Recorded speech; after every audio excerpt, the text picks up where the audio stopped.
ગુજરાત સરકાર દ્વારા રજૂ કરવામાં આવેલા વર્ષ 2026-27ના બજેટની સુરતના ઉદ્યોગકારોએ હર્ષભેર વધાવી લીધું છે।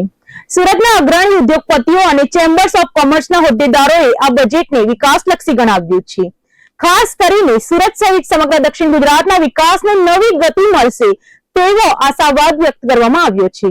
રાજ્યના બજેટમાં ઉદ્યોગો અને ઇન્ફ્રાસ્ટ્રક્ચર પર આપવામાં આવેલા ભારને સુરતના વેપારી આલમે આવકાર્યો છે। બજેટમાં નવી 25 જીઆઈડીસીને સ્માર્ટ બનાવવાની અને 120 મિની જીઆઈડીસીના નવીનીકરણની યોજનાને ઉદ્યોગકારો અત્યંત મહત્વાકાંક્ષી ગણાવી રહ્યા છે।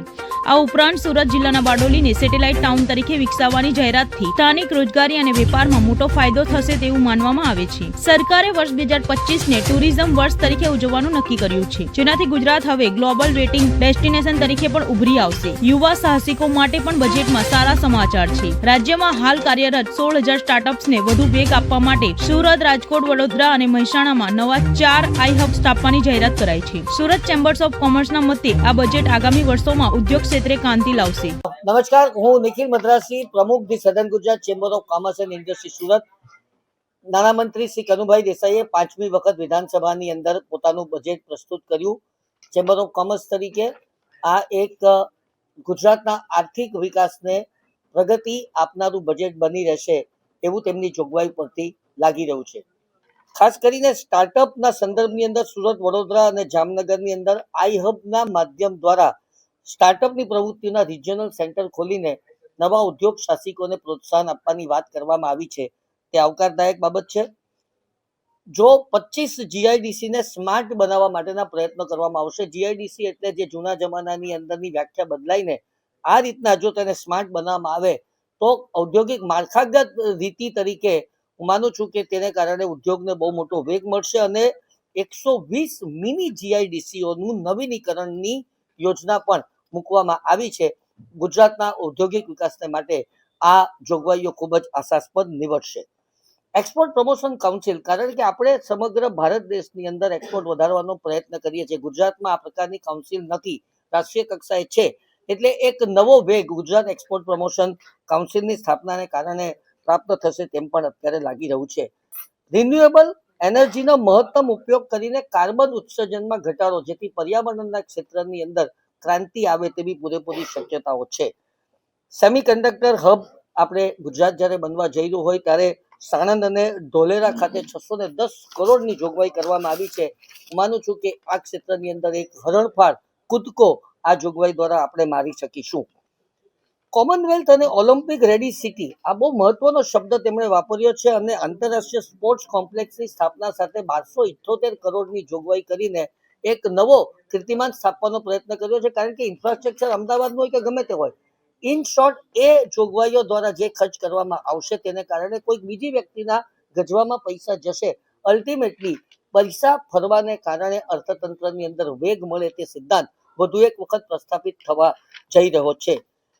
સૌથી અગત્યની વાત, આ બજેટની 2026ને ગુજરાત પ્રવાસન વર્ષ તરીકે ઉજવવાનું નક્કી કર્યું છે। 22 કરોડ પ્રવાસી અત્યાર સુધી જ્યારે ગુજરાતનો પ્રવાસ કરી ચૂક્યા હોય ત્યારે ગુજરાત વેડિંગ ડેસ્ટિનેશન તરીકે ઉભરી આવે તેવા પ્રયાસો અને 1000 ટુરિસ્ટ ગાઈડ, કારણ કે ટુરિસ્ટ જાય પણ એ સ્થળ ઉપર જો ગાઈડ ન હોય તો એ કઈ રીતે ચાલી શકે, એટલે આ એક વ્યવસ્થાનો ભાગ બનાવવાની જે કોશિશ કરવામાં આવી છે આ બજેટમાં, તેને પણ અમે આવકારીએ છીએ।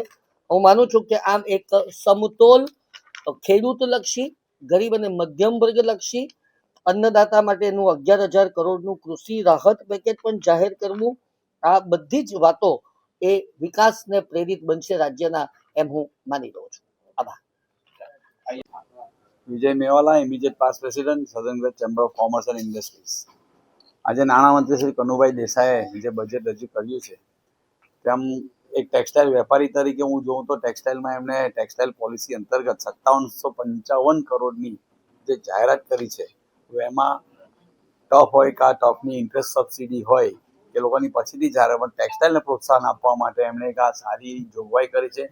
તદુપરાંત જે 25 જીઆઈડીસીનું એ લોકો સ્માર્ટ જીઆઈડીસી બનાવે તેથી ટેક્સટાઇલના ઉદ્યોગને પ્રોત્સાહન મળશે અને 120 મિની જીઆઈડીસીનું આધુનિકરણ માટે ઓલ ઓવર જોવા જઈએ તો ધંધાના અને ઉદ્યોગોને પ્રોત્સાહન માટે ઘણી સારી જોગવાઈઓ કરવામાં આવી છે। અને તેની સામે જે 16,000 સ્ટાર્ટઅપ અત્યારે ગુજરાતમાં ચાલી રહ્યા છે અને એ સ્ટાર્ટઅપને વધુ પ્રોત્સાહન માટે જે બીજા નવા 4 હબ વડોદરા, સુરત, મહેસાણા અને રાજકોટમાં સ્થાપવામાં જઈ રહ્યા છે.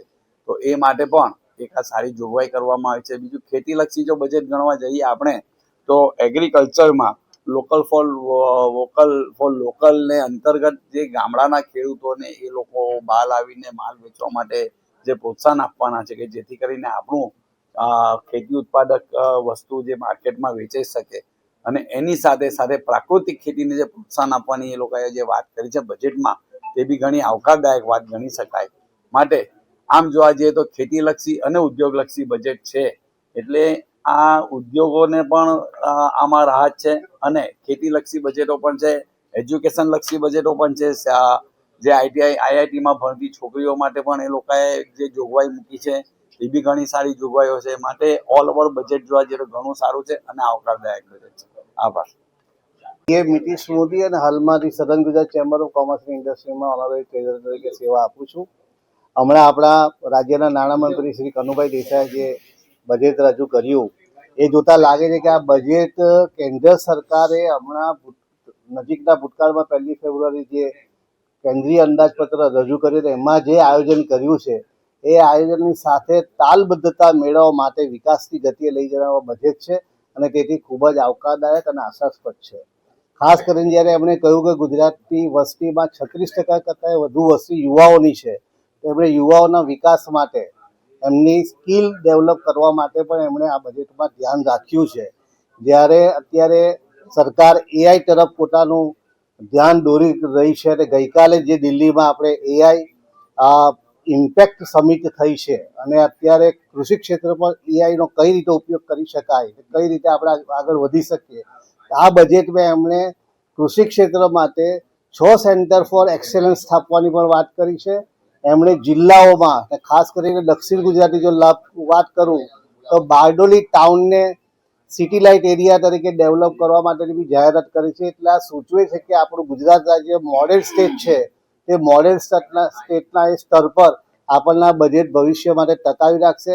હું માનું છું કે આ બજેટ ફક્ત 2026-27 નથી, પરંતુ આ લાંબા ગાળાનું 5 વર્ષનું આયોજન છે અને પરિણામે આપણે વિકસિત ભારત 2047નું સ્વપ્ન એક થર્ડ ઇકોનોમી તરીકે આપણે વિકાસ પામેલ દેશ તરીકે સ્થાન મેળવી શકીશું. એમાં ગુજરાતનો ફાળો મહત્તમ હશે. એટલે આપણે આ બજેટને ખાસ આવકારીએ છીએ. બીજું એક ઉમેરી શકું કે જે કેન્દ્ર સરકારના બજેટમાં જે સિટી ઇકોનોમિક રિજિયન તરીકે ફાળવણી કરી, જેમાં 5,000 કરોડ 5 વર્ષ માટે એક CER માટે આપણા નાણામંત્રીશ્રીએ અહીંયા ઇકોનોમિક માસ્ટર પ્લાનની જાહેરાત કરી છે. તો હું માનું છું કે આ અર્બનાઇઝેશનનો વિકાસ કરશે, એટલે શહેરીઓનો વિકાસ થશે. પહેલાં જે મેટ્રો સિટીનો ખ્યાલ હતો એમાંથી હવે સરકાર નવા વિચાર સમક્ષ એટલે કે ઇકોનોમિક રિજિયન તરફ જઈ રહી છે અને એ માટે 2,000 કરોડની 2026-27 ફાળવણી કરી છે.